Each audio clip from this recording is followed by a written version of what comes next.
Yang terkasih dan teman-teman awak media, dengan berat hati kami ingin memberitakan berita duka bahwa Bapak Suci Paus Fransiskus, pemimpin Gereja Katolik, telah meninggal dunia pada pukul 7.35 waktu Roma, 12.35 waktu Indonesia, dan baru diumumkan oleh Kardinal Kevin Farrell, yaitu Kepala Rumah Tangga Paus, pada jam 9.45 waktu Roma, artinya di sini pada jam 2.45, sehingga baru sekitar jam 3 berita-berita kematian Paus itu kita dengar.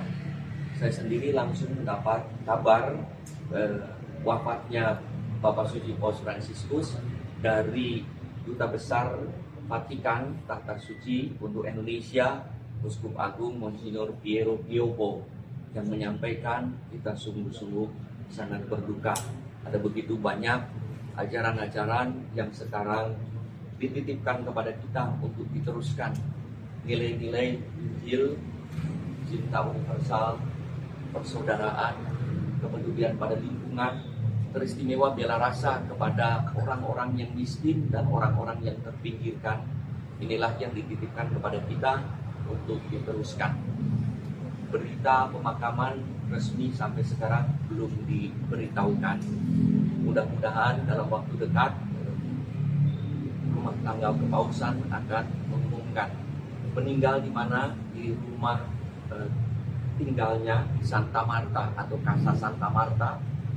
Beliau terakhir muncul kemarin pada hari Minggu Paskah, seakan-akan berpamitan kepada kita semua, selamat tinggal. Ini juga mengingatkan kita akan peristiwa apa yang terjadi saat Bapak Suci Paus Yohanes Paulus akan meninggal sebelum sakit. Yang ini luar biasa adalah sehari sebelum meninggal. Beliau dirawat pada tanggal 14 Februari 2025 karena sakit bronkitis. Kemudian 18 Februari diketahui ternyata pneumonia. Dan setelah 38 hari dirawat, beliau pulang masih dalam perawatan intensif. Lalu mencoba pulang, dirawat di rumah. Beberapa kali masih menyempatkan muncul teristimewa pada tanggal 5 April ketika ada jubilium untuk orang sakit dan tenaga kesehatan. Beliau sengaja datang menjumpai orang-orang sakit dan menyalami. Padahal kondisi beliau sendiri lemah, masih kadang-kadang kalau melihat di umum masih menggunakan alat bantu pernafasan. Tetapi komitmen yang luar biasa bahwa hidupnya untuk umat dan untuk masyarakat. Maka Gereja Katolik bersama dengan Gereja Katolik dan umat seluruh dunia, kami Gereja Katolik Indonesia, dan saya kira bangsa Indonesia yang pernah dikunjungi oleh Paus Fransiskus pada tanggal 3 sampai 6 September yang lalu, sungguh ikut berduka cita. Dan terima kasih kepada saudara-saudari semua dari manapun yang telah menyampaikan duka cita yang dalam atas kepergian Bapak Suci Paus Fransiskus.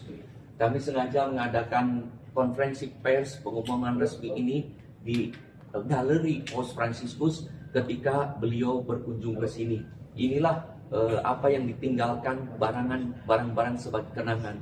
Beliau berkunjung ke gedung ini bukan untuk mengunjungi gedung ini, tetapi untuk berjumpa dengan orang-orang sakit, penyandang disabilitas, lalu orang miskin, orang tua, dan mereka yang rentan. Jadi kita bersyukur kepada Tuhan atas kesaksian hidup yang beliau tunjukkan kepada kita dalam tugas kegembalaan selama 12 tahun saat beliau terpilih sebagai paus pada tanggal 13 Maret 2013. Jadi 12 tahun lebih, dan inilah tahun ke-13 beliau. Maka saudara-saudara mohon doa dan dukungan. Mudah-mudahan beliau beristirahat dengan damai, dan nanti juga upacara pemakaman yang saya dengar akan menjadi lebih sederhana, beliau sendiri sudah menyetujui liturginya yang akan lebih sederhana untuk pemakaman seorang paus, yang akan difokuskan pada iman gereja akan kebangkitan Tuhan. Dan yang luar biasa ini dalam gereja Katolik adalah hari Paskah kedua. Hari Yesus, Bapak Paus meninggal pada hari Senin yang disebut dalam tradisi kita hari Paskah kedua. Dan mudah-mudahan beliau kini menjadi salah satu orang kudus di surga sana, mendoakan perjuangan kita untuk kemanusiaan, untuk kebenaran, untuk persaudaraan sejati, untuk keutuhan lingkungan hidup. Sekali lagi saya mengucapkan banyak-banyak terima kasih. Mari kita doakan untuk kedamaian hati Bapak Suci Paus Fransiskus. Nantinya akan ada kegiatan juga nggak yang digelar? Katedral. Di Jakarta juga akan ada kegiatan duka. Tadi Duta Besar Tahta Suci, Nuncio Apostolik, Monsignor Piero Pioppo menyampaikan kepada saya juga bahwa di kedutaan ini juga akan diadakan acara kedukaan atau misa requiem, dan juga akan menerima tamu-tamu untuk menyatakan duka cita. Biasanya dari pemerintah dan dari tokoh masyarakat. Kalau yang paling berkesan apa sih ajaran dari bela rasa, ya bela rasa terutama kepada orang-orang yang miskin, paling rentan dalam hidupnya. Maka ketika berbicara lingkungan pun misalnya bukan soal lingkungan. Kalau lingkungan rusak, siapa yang pertama-tama menjadi korban? Itu orang-orang miskin, orang-orang yang rentan, orang-orang yang tidak mampu. Jadi itu belas kasih. Lalu persaudaraan sejati. Maka kita lihat dari tulisan-tulisannya, Fratelli Tutti, semua orang bersaudara. Maka ketika berkunjung ke Indonesia, ada satu momen yang luar biasa. Ketika beliau berkunjung ke Masjid Istiqlal, beliau bertemu dengan imam besar, yang Profesor Dr. Kiai Haji Nasruddin Umar. Dan ada adegan yang spontan, sangat manusiawi, ketika imam besar mencium kepala paus. Dan yang luar biasa, disambut dengan spontan. Dan gambar-gambar itu kan kemana-mana ya. Sebetulnya tidak lengkap gambar itu. Ada gambar kedua yang harusnya juga disebar kemana. Ketika Paus Fransiskus mengambil tangan imam besar dan mencium berkali-kali tangan itu, ya sebagai tanda kebapakan. Inilah yang dititipkan kepada kita. Bagaimana dua pemimpin agama ya, besar, ya, karena kesucian dan kesalehan iman mereka pada Tuhan yang diimaninya diwujudkan dalam persaudaraan sejati. Dan mudah-mudahan peristiwa ini dikenang kita sebagai bangsa Indonesia yang mempunyai Pancasila ini sungguh-sungguh hidup sesuai dengan semangat Pancasila Bhinneka Tunggal Ika, berdamai, sehingga mudah-mudahan tidak ada lagi masalah kekerasan di dalam kehidupan beragama, ya, intoleransi, dan mudah-mudahan inilah yang kita jalankan bersama-sama, membangun Indonesia, sehingga mudah-mudahan cita-cita Indonesia Emas 2045 ini terwujud. Kalau kita tidak mulai rukun berdamai saat ini, berbela rasa dengan semua orang, bekerja sama dengan berbagai pihak, pemerintah, tokoh masyarakat, tokoh agama, tidak mungkin cita-cita itu akan tercapai. Janji hanyalah sebuah mimpi. Himbauannya kepada para umat Katolik di seluruh Indonesia. Kepada umat Katolik seluruh Indonesia, tahun ini Paus Fransiskus menetapkan sebagai tahun jubileum, yaitu tahun pembebasan dengan tema peziarah pengharapan. Tetaplah berharap. Ketika masih ada kesulitan-kesulitan, berjuang dan berharaplah. Misteri Paskah yang baru saja dirayakan oleh Gereja Katolik, Jumat Agung bukanlah akhir. Jumat Agung mengantar pada Paskah. Kematian Yesus diikuti dengan kebangkitan Kristus. Maka Paus Fransiskus hadir sebagai gembala yang selalu memberi pengharapan dengan bela rasanya itu. Sehingga orang-orang yang dirasa putus asa, kecewa dalam hidupnya karena pengalamannya, masih tetap bisa berharap dan berjuang. Karena pertama-tama Allah, Tuhan kita mencintai semua manusia tanpa kecuali. Dan mudah-mudahan, ini pengharapan ini, mari kita berjalan bersama-sama dengan pengharapan. Pesan lain yang sering beliau baru saja mengundang kami para uskup untuk bersinode di Roma. Pada tahun 2021 sampai 2024 dengan tema yang luar biasa, yaitu sebuah gereja sinodal, gereja yang berjalan bersama. Maka beliau selalu mengatakan beberapa kali, kalau ingin berjalan cepat, berjalanlah sendiri. Tapi kalau ingin berjalan jauh, berjalanlah bersama. Maka ini juga ajakan kepada kita untuk berjalan membangun bangsa Indonesia yang damai, yang berdaulat tadi, yang emas tadi. Mari kita berjalan bersama-sama dengan semua pihak yang berkehendak baik. Apakah ada doa khusus yang dilakukan oleh gereja-gereja Katolik Indonesia? Biasanya kita melakukan yang disebut dengan misa requiem, yaitu misa untuk orang sakit, misa untuk mendoakan arwah roh orang yang sudah meninggal, semoga dosanya diampuni oleh Tuhan, jasa dan cintanya dikenang dan dihargai, sehingga yang bersangkutan beliau beristirahat dalam damai.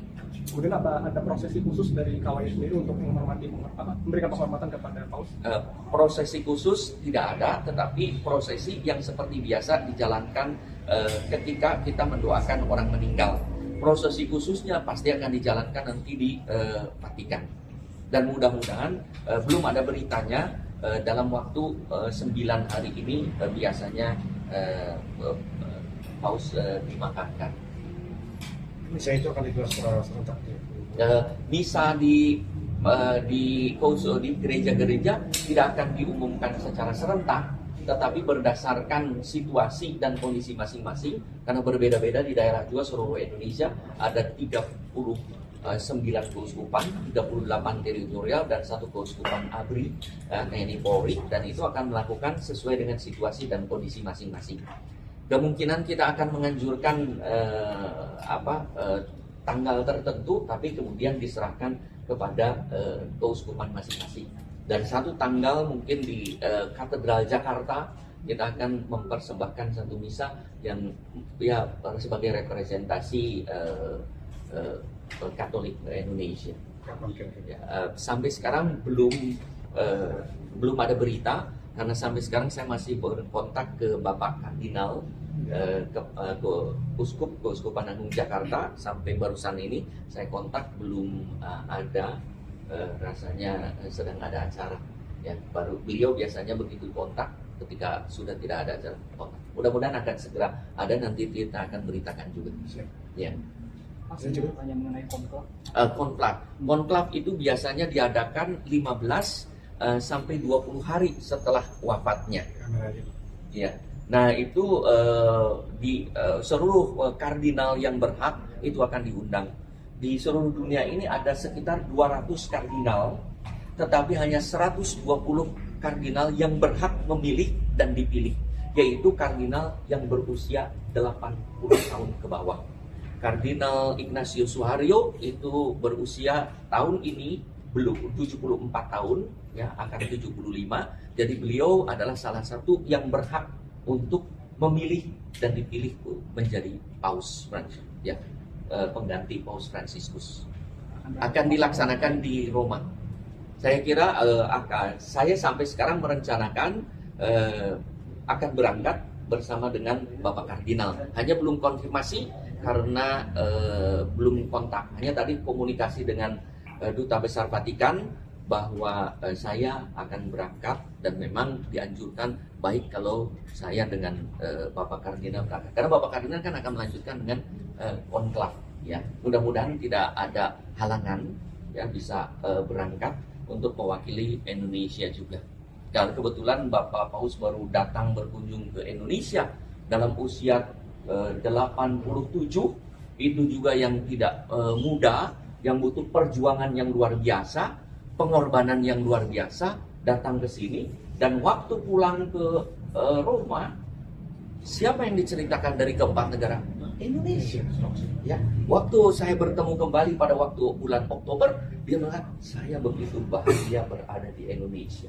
Bahkan dalam suatu audiensi umum pada hari Rabu, beliau mengatakan sharing bagaimana berkunjung ke Indonesia dan merasa bahagia karena bangsa Indonesia, kehidupan beragama bangsa Indonesia luar biasa. Di negara yang mayoritas Islam, ternyata gereja Katolik bisa merayakan, bisa beribadat dengan tentang dan damai.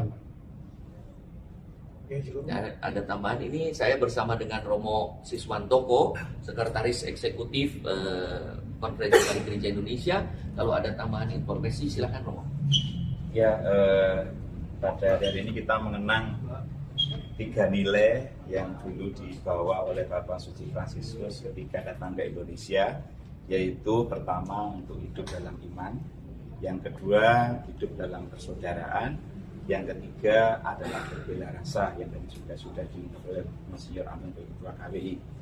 Tentu ini menjadi sebuah kenangan yang tidak akan pernah habis dan terus menjadi PR bagi kami semua untuk memperjuangkan dan juga mewujudkan nilai-nilai itu dalam kehidupan sehari-hari di tengah kehidupan keluarga, masyarakat, dan berbangsa. Dan itu menjadi semacam warisan yang harus terus kita hidupi dan terus kita wujudkan bersama dengan semua pihak yang berkehendak baik, khususnya dalam konteks bangsa Indonesia yang beraneka ragam dalam suku, agama, dan golongan. Itu saja, terima kasih. Ya, terima kasih.